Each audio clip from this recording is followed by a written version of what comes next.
की बात है। कई सालों पहले सोनापुर गांव में एक भयानक हवेली थी, जिसके बारे में तरह तरह की अफवाहें फैली थी। हर किसी का मानना था कि उस हवेली में कोई चुड़ैल का साया है। काफी बार गांव वालों को वहां पर चुड़ैल के होने का एहसास भी हुआ था। एक बार गांव के लोग गांव के चौराहे पर बैठकर सभी हवेली के बारे में बात कर रहे थे। अरे भैया, हवेली में भूत का साया है। मैंने खुद पेड़ों से फूलों को उड़ते हुए खुद हवेली में जाते हुए देखा है। अरे नहीं कल्लू भैया, वहाँ भूत का नहीं, वहाँ पर चुड़ैल का साया है। मैंने 2 पायलों की आवाज सुनी है। अरे सुनील चचा, भूत चुड़ैल नहीं, वहाँ तो राक्षस है, राक्षस। मैंने देखा, मेरी गाय का दूध अपने आप निकलकर बर्तन में चला गया भैया, और फिर बर्तन हवेली में। बात तो सही है, मैंने भी हंसने की बहुत सी आवाजें सुनी है। जमींदार साहब, आपको हवेली और गांव के बीच में मजबूत दीवार बना देनी चाहिए। कम से कम ये भूत हमारे बच्चों को तो नुकसान नहीं पहुंचाएंगे। न जाने हवेली में भूत है कि चुड़ैल, लेकिन एक बार जब मेरे पति लकड़ियां काट रहे थे तो उनकी कुल्हाड़ी नीचे गिर गई। अचानक कुल्हाड़ी न जाने कैसे उड़ते हुए वापस उनके हाथ में आ गई। मेरी तो डर के मारे जान ही निकल गई थी।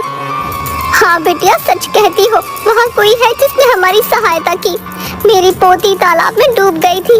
अचानक तेज हवा चली और मेरी बेटी तालाब से उड़ती हुई बाहर आ गई। देखो भाइयों, मेरा बेटा अमेरिका से वापस आ रहा है। कुछ दिनों के बाद वो वापस चला जाएगा। उसे इन सब घटनाओं के बारे में खबर नहीं होनी चाहिए। उसके जाने के बाद मैं ये दीवार पक्की करवा दूंगा।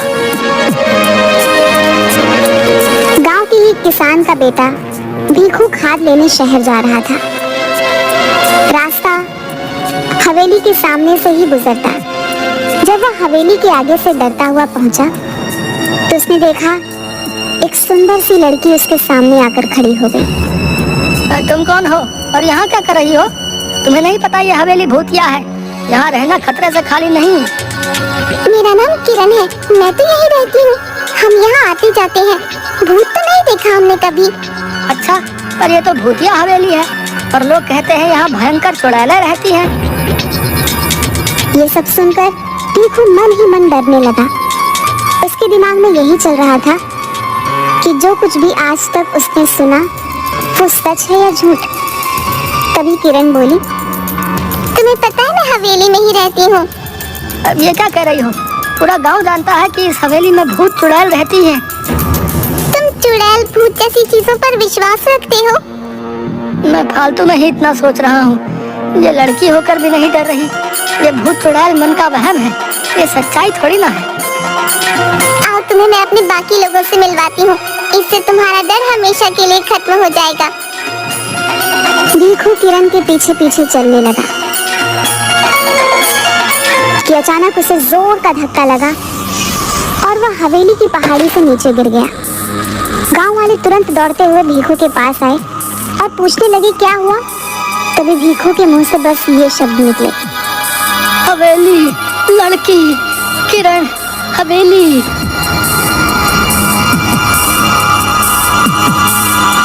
अब तो गांव में डर का भयानक माहौल बन गया था। सबको विश्वास हो गया था कि हवेली में किसी किरण नाम की चुड़ैल का साया है, जिसने भीखू को मार दिया है।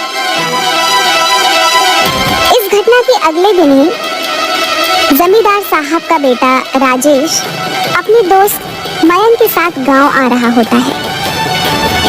हे भगवान, शाम हो गई है, हवेली के आगे से गुजरना होगा। अरे राजेश भैया, आप उस हवेली की तरफ मत देखना, कहीं उन चुड़ैलों का साया आप पर भी ना पड़ जाए। अरे राजेश, ये तेरा ड्राइवर क्या कह रहा है? चुड़ैलों का साया? गांव के अंधविश्वासों का तो अपना ही मजा है। अरे ड्राइवर भैया, आप चुपचाप गाड़ी चलाओ ना, ये सब अंधविश्वास है, हम सब ये नहीं मानते। भैया, आज तक इस भूतिया हवेली में कोई एक रात नहीं गुजार पाया। बड़े बड़े लोग आए और बड़े बड़े दावे किए और फिर हार मान कर चले गए। अरे हम पढ़े लिखे लोग हैं, अमेरिका से आए हैं, हम इन सब बातों को नहीं मानते। ये सब अंधविश्वास है। अगर हमें सचमुच भूत प्रेत देखने को मिल जाए तो इन छुट्टियों का मजा आ जाएगा। क्यों राजेश? क्या हुआ बिरजू? अरे ये गाड़ी के आगे इतने सारे फूल कैसे पड़े? लगता है किसी ने हमारा स्वागत करने के लिए रखे हैं। तो यहाँ रुकना खतरे से खाली नहीं भैया। मैंने अभी अभी किसी को यहाँ से जाते हुए देखा है। ये सब हवेली की चुड़ैलों का काम है। अरे तुम गाँव वाले भी कमाल हो, हैं? खुद ही सब कुछ करके शर्मिंदा हो जाते हो। मैं सब जानता हूँ, गाँव वालों ने ये फूल बिछाए होंगे, लेकिन अब अपना नाम बताना नहीं चाहते। राजेश भैया, मैं झूठ नहीं बोल रहा। जब आप हवेली में एक रात बिता लेंगे तो आपकी सोच भी बदल जाएगी। यार बिरजू, तुम पहले घर पहुंचाओ, बाद में देखेंगे। अभी तो बहुत जोर से भूख लगी है। मेरे पेट में तो हाथी, चूहे, भूत, प्रेत सब दौड़ रहे हैं।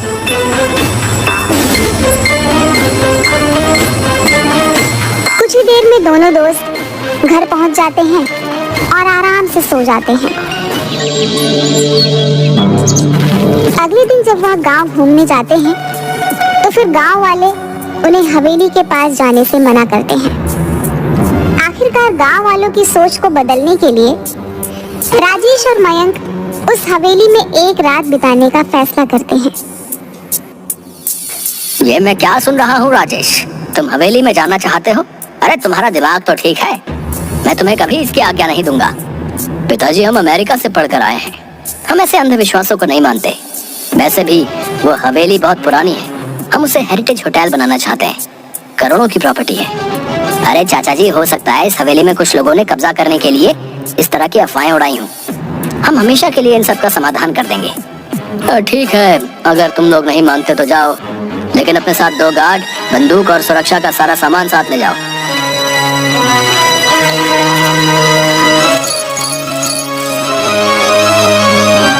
आप लोग सो जाइए, हम सब बाहर ही बैठे हुए हैं। कोई भी बात हो तो तुरंत आवाज दीजिएगा। राजेश उठ यार, ये सब क्या हो रहा है? अबे ये पलंग हवा में कैसे उड़ रहा है? और ये गाने की आवाजें भी आ रही हैं। ये खुशबू, ये तो कमल के फूल की खुशबू है। लेकिन इस पुरानी हवेली में कमल का फूल कहाँ से आया? इतनी मीठी आवाज तो सिर्फ परियों की हो सकती है, भूत और राक्षस की नहीं। या फिर हम लोगों को डराने के लिए ये किया जा रहा है।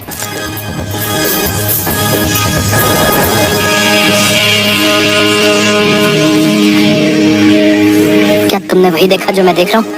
हाँ यार, ये तो सचमुच भूतिया है। नहीं, हम यूँ विश्वास नहीं कर सकते। मुझे तो लगता है कि ये कोई ऐसा बंदा है जिसे इस टाइप के हॉरर इफेक्ट के बारे में बहुत कुछ पता है। चलो हवेली की लाइब्रेरी में चलते हैं, कुछ तो मिलेगा।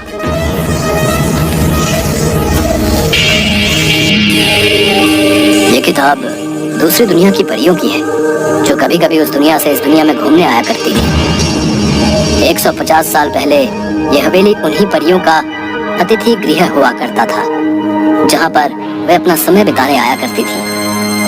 अतिथि गृह क्या होता है? Guest house.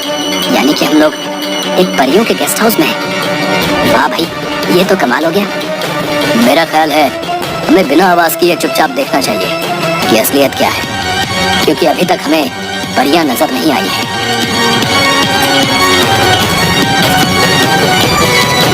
इसके बाद वो परियों का इंतजार करने लगते हैं। तभी अचानक उनके सामने जादुई संगीत बजने लगता है और बहुत सारी परियां सामने प्रकट हो जाती हैं। मैं हुस्न परी हूँ। हमारे घर में आपका स्वागत है मानव मित्रों। हमें खुशी हुई कि तुम हमारे यहाँ आए। आप दोनों तो कितनी अच्छी हो, तो आप लोगों से लोग डरते क्यों हैं? इसका जवाब तो वही दे सकते हैं। क्या तुम दोनों को भूख लगी है? हाँ, भूख तो लगी है। जो खाना लाए थे वो तो कब का खा चुके हैं हम दोनों। क्या तुम हमारी मदद करोगे इस हवेली की सफाई करने में? हाँ, क्यों नहीं। आवाज सुन जब गार्ड धीरज और मुन्ना अंदर आता है तो उसे मयंक और राजेश उड़ते हुए दिखाई देते हैं, पर परियां नहीं दिखाई देती। वो डर कर उन्हें छोड़कर वहाँ से भाग जाते हैं और जमींदार के पास पहुँचते हैं। जमींदार साहब, गजब हो गया।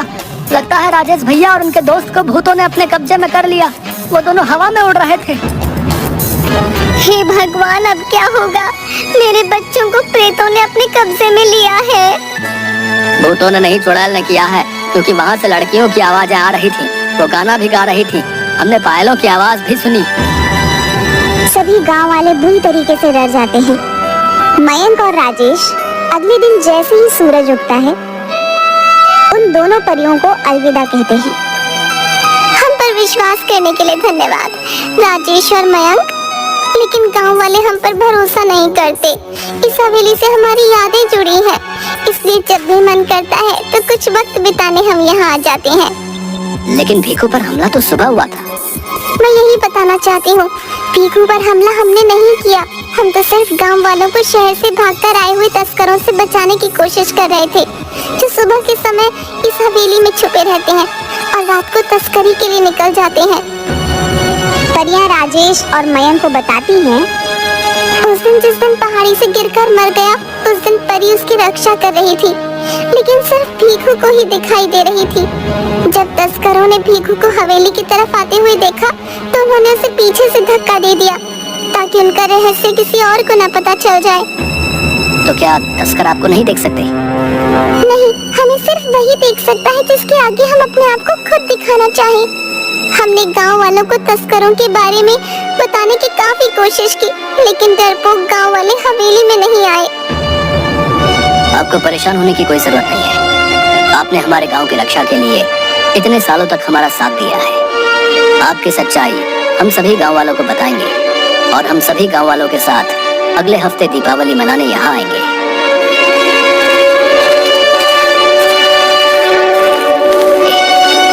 राजेश और मयंक सारी कहानी सबको बताते हैं। पुलिस को तस्करों की सूचना दे दी जाती है। पुलिस छापेमारी करती है और सभी तस्करों को गिरफ्तार कर लेती है।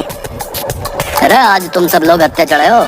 अब देखो इंस्पेक्टर टोंडे तुम लोगों के साथ क्या करता है। सबके नाक में दम करके रखा था। थानेदार साहब धन्यवाद वक्त से आने के लिए। आप इन सबको कड़ी से कड़ी सजा दिलवाइएगा। इन्होंने भीखू की हत्या भी की है। अरे ले चलो रे इन सबको गाड़ी में भर के। आप सब गांव वालों को अब इस हवेली से डरने की कोई जरूरत ना है। कुछ ना होता ये भूत प्रेत। समझदार बनो तुम सब राजेश और मयंक की तरह। गांव वालों को राजेश की बात पर भरोसा होने लगता है। दिवाली के दिन सभी गांव वाले हवेली की तरफ चल देते हैं। परियों ने पूरी हवेली को दीपों से सजाया होता है। हवा में आतिशबाजी होने लगती है। परियां सबके सामने प्रकट हो जाती हैं। परियों को देखकर सभी बहुत खुश होते हैं और उनके साथ मिलकर दिवाली मनाते हैं। इसके बाद सभी हंसी खुशी से गांव में रहने लगते हैं।